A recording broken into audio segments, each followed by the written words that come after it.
Ndugu wangu hapa kuna mistari. Unajiita kwa TikTok by the way. Unaitwa kwa TikTok inajiita My Boss Official. My Boss Official. So unaitwa Hon Kennedy TV. Lakini sasa ukifungua My Boss Official, utaona rebo ya Chief alafu. Alafu unitumia like. Okay. So wewe unafanyanga nini kwa social yako sasa? Kwa TikTok yako? Bado sijatengeneza content. But niko huko niko na. So unafikiria content gani kutengeneza huko? Unafikiria uanze kufanya content gani? Kama dancing. Kama dancing. So unaanza kudance sasa kidogo? Bado. Okay, kama dancing, okay. Question moja tu kwako. Uko 20 years sasa hii. Advice gani ungejipatia? Kama mimi. Yes. Sasa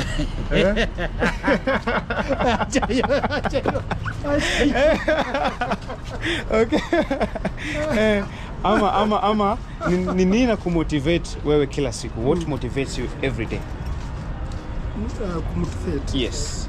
Mimi nikiangalia motivation, nikiona watu wana mtu kama wewe ni rafiki yangu, unaona ukiendelea ina motivate sana.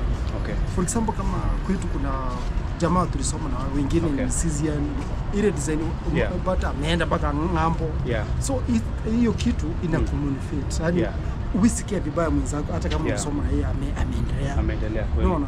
Ukipata mwenzako ameendelea, you feel nice. You feel like you feel it's you. So ukiwa na hiyo roho hata wewe unapata unainuka. Kweli. Hata Mungu hata wewe Mungu unajua ukiwa na roho chafu mtu ameendelea aje. So hiyo kitu ukiwa na roho chafu basi endelea, lakini ukiwa na roho safi unaona zamani anaendelea. Kama nyinyi akina for example kama Eric Omondi is doing good. So vitu kama hiyo hata sisi kama sisi mafani tunaona vizuri. I see. Na advice gani unaweza nipatia mimi kama kijana wako? Advice gani unaweza nipatia mimi kama kijana wako kabla nifike mwaka yako? Kitu ya kwanza ndio madawa ya kulevya nayo kama unatumia wachana nayo. Number 2 usupport.